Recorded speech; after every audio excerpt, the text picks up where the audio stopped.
મને બહુ મોદી સાહેબનું છે મારા ભાઈ. ઓહો. તેને સદાય સુખી રાખે. અમને ગરીબના બેલી છે, હાથ હાલે નહીં, કામ થાય નહીં, તો અમને અનાજ આપે છે નરેન્દ્રભાઈ.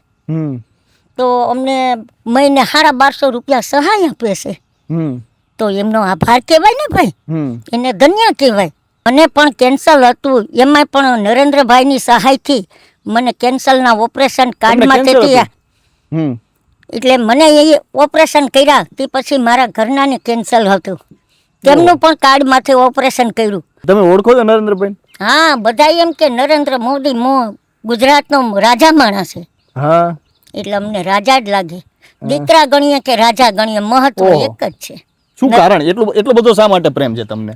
અમને એટલું નરેન્દ્રભાઈ સહાય આપે, કોઈ એකිંતા દવાખાનું, કોઈ એમ્બ્યુલન્સ 108. ગોપાલ ઇટાલિયાને અમે ફોન કરીએ તો ફોન ઉપાડે નહીં. એ કે આમાં મોબાઈલ વેસ્ટ બતાવે, કા સ્વિચ ઓફ બતાવે. પેલા છે ને લાઇટું નહોતી, લાકડા લેવા જાતા, પછી બીજા 3 કિલોમીટર અમે બેડા લઈને પાણી ભરવા જાય. તે છતાંય ટેન્કરો આવતા તો અમને પાણી ભરવા દે નહીં. જુવાન બાયું હોય તો ધક્કા મારીને અમને નાખી દે તો પાણી ખતમ થઈ જાય. અમે દીવા હરકાવતા. પછી નાના છોકરા હતા તો એકને ખવડાવીએ દીવો કરીને તો પવન આવે તો દીવો ઓલવા જાય, પાછો દીવો કરીએ. એ રીતના અમે જિંદગી કાઢીશ. ગોપાલ ઇટાલિયા આવ્યો તો શું કરી દીધું ભાઈ, આવ્યા અમારા ગામડામાં. આમ તો ચૈત્રના તડકા તપી રહ્યા છે, સોરઠી ભૂમિ છે ને ગિરનારના રખોપા છે. કદાચ ગામડે આવો અને તમને જે સ્વર્ગનો અનુભવ થાય તે કદાચ અહીં જ થાય. આમ તો જોઈએ તો એક બાજુ અત્યારે આપણે ત્યાં તડકા પડી રહ્યા છે અને સાથે ચૂંટણીની પણ મોસમ ચાલી રહી છે. અને ગામડામાં હતા તો એક બા આપણી સાથે જે બે બા આપણી સાથે વાત કરતા હતા, તો એમની સાથે એ વાત કરવી છે, પહેલાના સમયની વાત કરવી છે. ચૂંટણી વિશે એ શું સમજે છે, એ કઈ રીતે જુએ છે, એના વિશે પણ આપણે વાત કરવી છે. તો આવો એમની સાથે જ સીધી વાત કરીએ. વાત ગુજરાતી પર. કેવડી ઉંમર છે? મારી 65. ઓહો, બા 65 વર્ષનો ઉંમર છે ને. આમ તો આટલે તમે તો પેલાય કેટલી ચૂંટણીઓ ને એવું બધું જોયું હશે. હા, ઘણી ચૂંટણીઓ જોઈ હતી અમે. હા, બરાબર. અત્યારે તમને ખબર ચૂંટણી આવી? નહીં, ચૂંટણી આવી ખબર છે, પણ અમારે નરેન્દ્રભાઈ મોદી તરફથી અમને સહાય મેળવેલ, અમને સહાય આપે છે, અમને વિધવા સહાયના પૈસા આપે છે, અમને અનાજ આપે છે. અને તે છતાંય કોઈ મને પણ કેન્સર હતું, એમાં પણ નરેન્દ્રભાઈની સહાયથી મને કેન્સરના ઓપરેશન કાર્ડમાંથી એટલે મને એ ઓપરેશન કર્યા તે પછી મારા ઘરનાને કેન્સર હતું, તેમનું પણ કાર્ડમાંથી ઓપરેશન કર્યું. નરેન્દ્રભાઈએ અમને ખૂબ આભારથી અમને એને ધન્યવાદ દેવાય. અમને બહુ જ સહાય આપી છે, એમને અમારા કુટી નમન છે. તમે બા અત્યારે જોવો તો આ બધું ગામડામાં અત્યારે લોકો છે તે ગામડું મૂકીને શહેરમાં જાય. તમને શહેરમાં એમ જવું ગમે? નહીં, અમને શહેરમાં નથી ગમતું. કા? ગામડાની શું મજા છે? ગામડામાં એક કે અમને નરેન્દ્રભાઈ બહુ જ કામ લાગે છે. હા, એટલે અમે ગામડામાં બરાબર છીએ. તમે ઓળખો છો નરેન્દ્રભાઈ? હા, બધા એમ કે નરેન્દ્ર મોદી ગુજરાતનો રાજા માણસ છે. હા, એટલે અમને રાજા જ લાગે. દીકરા ગણીએ કે રાજા ગણીએ, મહત્વ એક જ છે. શું કારણ? એટલો બધો શા માટે પ્રેમ છે તમને? અમને એટલું નરેન્દ્રભાઈ સહાય આપે, કોઈ એકિંતા દવાખાનું, કોઈ એમ્બ્યુલન્સ 108. એમના તરફથી અમને ખૂબ આભાર આપે છે. ગોપાલ ઇટાલિયાને અમે ફોન કરીએ તો ફોન ઉપાડે નહીં.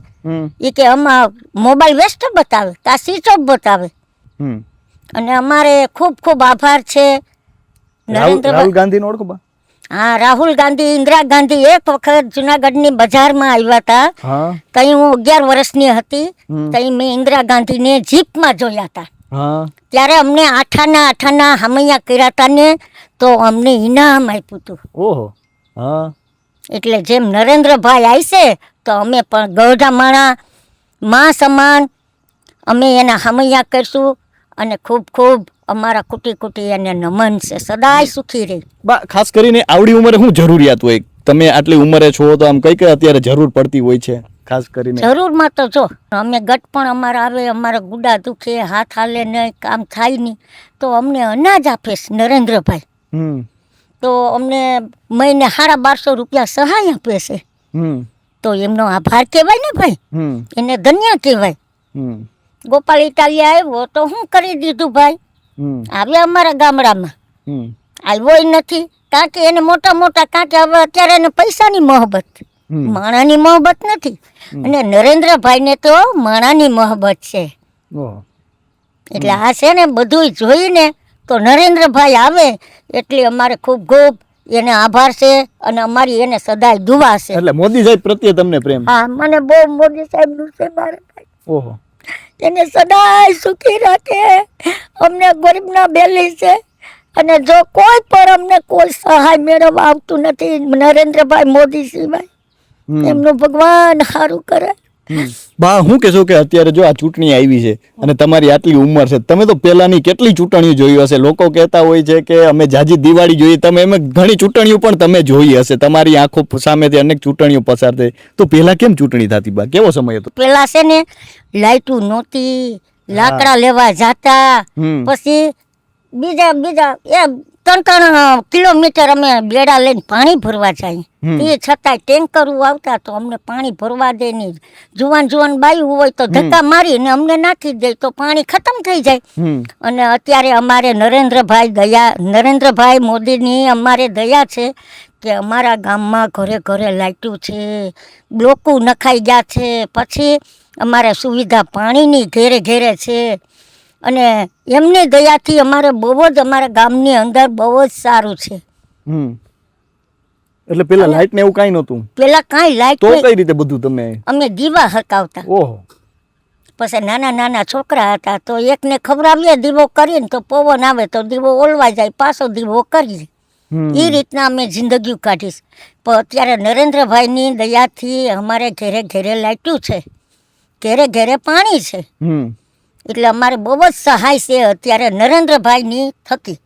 બા આ બધું રોડ ને આ બધું પાણી જોવો કે તમે આ લાઈટું જોવો, કેવું લાગે આ બધું જોઈને? અત્યારે યુગ બદલી ગયો એવું લાગે? હા, સુવિધા જ અલગ છે અત્યારની.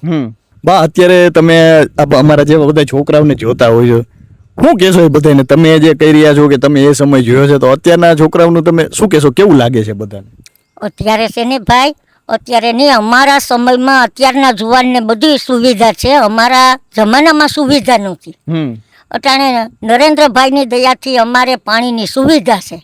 નરેન્દ્રભાઈ મહિનો ના થાય ને તો ટચ મારે તારીખમાં પૈસા પડી જાય તો એમની એના તરફથી અમે અનાજ છે, કોઈ દવા છે, કોઈ ક્યાંય જવું હોય તો ભાડા છે. અને નર્મદાનું પાણી અમારે આવે બરાબર. પણ હવે અમારે એમ મને એટલો શરીરમાં એટલો વિશ્વાસ છે કે હવે અમારે નરેન્દ્રભાઈ દયાથી અમારે નર્મદાના દર્શન કરવા છે. એટલે નર્મદા અહીંયા આવી ગઈ છે, એનાથી તમે એનું કહો છો? હા, અત્યારે આવી ગઈ છે નર્મદા. અમારે પાણી તમે નર્મદા જોઈ છે બા કોઈ દી? નહીં, નર્મદા ડેમ નથી જોઈ, પણ નરેન્દ્રભાઈની દયાથી નર્મદાના દર્શન કરીશું કોક દિવસ. એને પાણી આવી ગયા છે અહીંયા? હા, એના પાણી અહીંયા આવી ગયા છે. તો હાલ આપણે ગામડામાં છીએ ને ગામડે આવા અનેક વડીલો બેઠા હોય છે. એ વડલા રૂપી બેઠા હોય છે. એમને પહેલાનો સમય જોયો છે, ભૂતકાળ જોયો છે, તડકા છાયા રૂપી સમયને પસાર થતા જોયો છે. કદાચ આવા વડીલો પાસે બેસો તો એ ભૂતકાળ તરફ આપણે નથી જોયો, પરંતુ એમની આંખોથી ભૂતકાળને જોવો તો તેના તરફ આપણી નજર જતી હોય છે. તો અત્યારે બસ આટલું જ. ફરી મળતા રહીશું વાત ગુજરાતી પર.